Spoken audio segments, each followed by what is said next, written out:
In the chilly winter of February 2018, a young man vanished under the veil of the night. He was not just any young man, but a well-behaved child who grew up with a love for dinosaurs in the quiet town of Beaumont, Alberta. From high school, he traded the comfort of his hometown for the thrill of the construction field, working as an apprentice. The allure of the mountains was too strong to resist. He decided to take a sabbatical, trading his hard hat for a snowboard to work at a resort in British Columbia. Life was an adventure for him, but little did he know how the adventure would take a mysterious turn. That fateful night, he was out with friends, enjoying the camaraderie and the frosty air. He last seen leaving a party dressed in dark jeans, a grey and white shirt, a blue coat and a burgundy ball cap. As the night deepened, he disappeared, swallowed by the cold, silent night. Despite an extensive search, his whereabouts remain shrouded in mystery. His disappearance left behind unanswered questions and a void that cannot filled. A young man full of life is now a name etched in the annals of unsolved mysteries. Ryan's disappearance sparked a massive, unyielding search effort. The local authorities, in tandem with a robust team of volunteers, embarked on an extensive operation, leaving no stone unturned. From the snowy slopes of the Sun Peaks Resort to the winding roads of Beaumont, Alberta, the search was relentless.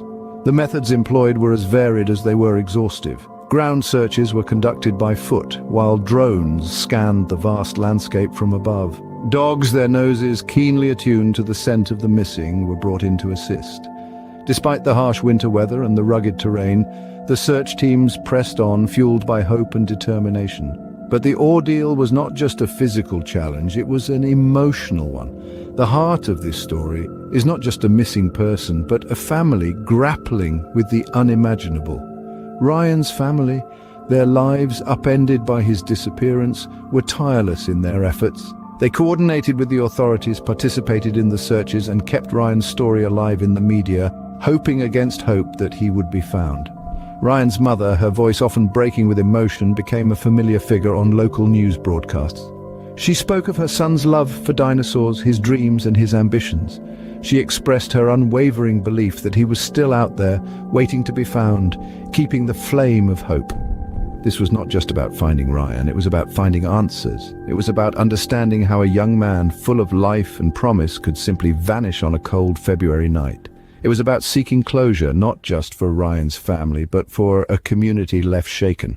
The determination of the search teams and the resilience of Ryan's family were truly commendable. But as the days turned into weeks and weeks into months, Ryan remained missing. In the face of adversity, unity and collective effort can make a difference. In the vast, chilling wilderness of our world, it's easy for a single story, a single life to get lost in the shuffle. It's been said that no man is an island, and in the search for Ryan, this is more true than ever. Each of us holds a piece of this world in our hands, a fragment of the puzzle, a clue that might lead to answers. Perhaps you've heard a whisper, caught a glimpse of something in the corner of your eye, or found a piece of clothing that matches the description of what Ryan was last seen wearing. A grey and white shirt, a blue coat, or a burgundy ball cap. This vast, interconnected world, no detail is too small, no piece of information too insignificant. Each thread could be the one that unravels the mystery, that lights up the path that leads us to Ryan. So let's come together, let's share what we know, what we've seen, what we've heard. Remember, your voice could be the one that brings Ryan home. If you know something, say something. Like that of Ryan Shtuka's disappearance, unsolved mysteries often give rise to a myriad of theories. Some plausible, others stretching the limits of imagination. The first, and perhaps the most likely, is that Ryan, unfamiliar with the harsh winter conditions, may have simply lost his way in the freezing cold, leading to a tragic end. While heartbreaking, it is a stark reminder of the unforgiving nature of the wilderness. Another that has gained traction is that of foul play, suggesting that Ryan may have encountered the wrong people on his ill-fated night, leading to a series of events that culminated in his disappearance. While it may seem far-fetched to some, it's not entirely out of the realm of possibility. Then there's the idea that Ryan may have chosen to disappear, to start a new life somewhere else. While it provides a glimmer of hope, it raises more questions than it answers. Why would Ryan, a young man with a promising future, choose to leave everything behind? These possibilities, while intriguing, only serve to underscore the desperate need for concrete answers, for closure. They remind us that behind each one is a real person, a real family, waiting for their loved one to come home. They compel us to continue our search, to keep our ears open, our eyes peeled, because every detail, no matter how small, could be the key to unlocking the mystery of Ryan's disappearance. Rewinding back to that fateful night, we find ourselves at the heart of the last place Ryan was seen, the after-party. But amidst this joyous atmosphere, Ryan, usually the life of the party, was unusually quiet. Witnesses recall his vibrant eyes clouded with a distant look, his laughter a little less hearty, his movements a bit sluggish. Did the jovial atmosphere mask a deeper turmoil brewing inside him, or was it simply the weariness of a long day finally catching up? As the night grew darker, Ryan was seen putting on his boots to leave the party, but the details surrounding his departure are shrouded in mystery. Did he leave on foot, braving the frigid winter night? Or was he given a ride, possibly by someone unknown? Was he alone, or was there someone else, a shadowy figure perhaps, who accompanied him into the night? And most importantly, where did he go after leaving the party? Stay watching as we ask questions about the after-party and Ryan. This once jovial gathering now carries the weight of a chilling mystery, serving as a stark reminder of a night that held so much promise, yet ended in inexplicable silence. Well, that was a refresher on Ryan's case.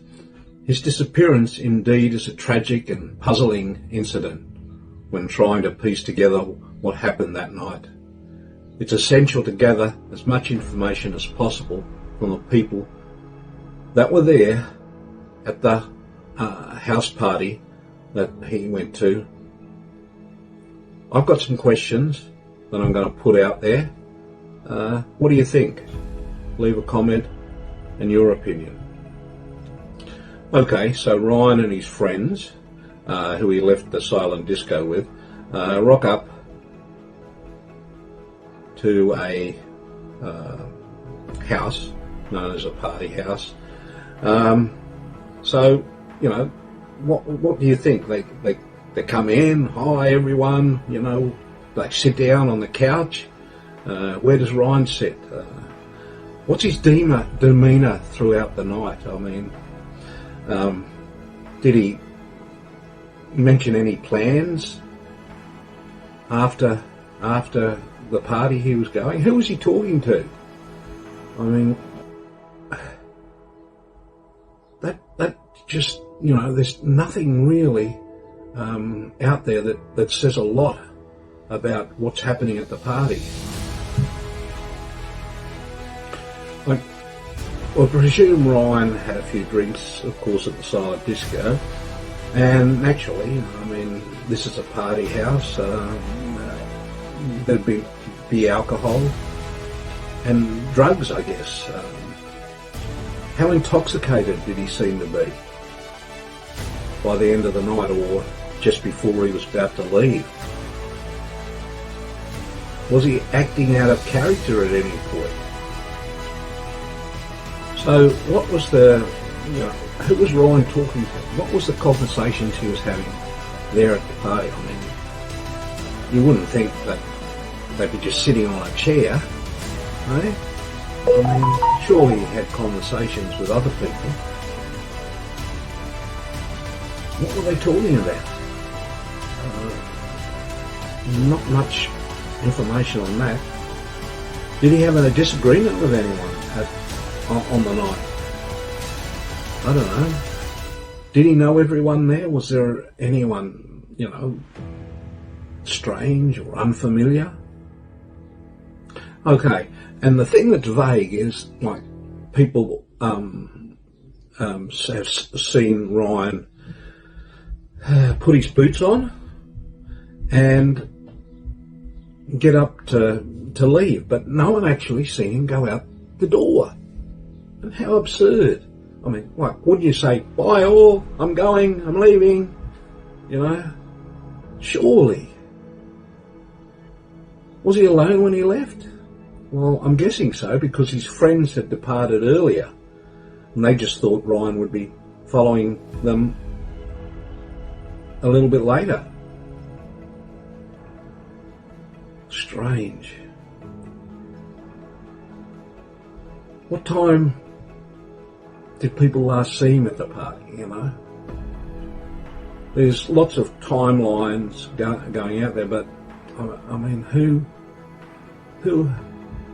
actually saw him?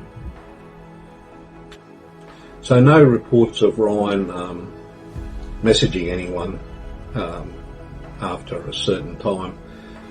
I'm thinking, okay, you know, if you're intoxicated and under the influence, you always forget something, you know. Do you leave your phone behind? Or there's been no reports that Ryan's phone was even found, or, you know, where is it? And the other thing was, he had his wallet, obviously, and his car keys. What happened to them? I mean, not one piece of evidence or any parts of his clothing has ever been found. The other thing is, why wasn't there any pictures taken of this house party? You know, in this day and age, at parties, people are always snapping their selfies or whatnot. I mean, there's no pictures available of Ryan at this house. I mean, sure, there's pictures of the silent disco of Ryan. I mean, they're all over the internet, but none there. I mean, come on, someone out there must know something. Is it you?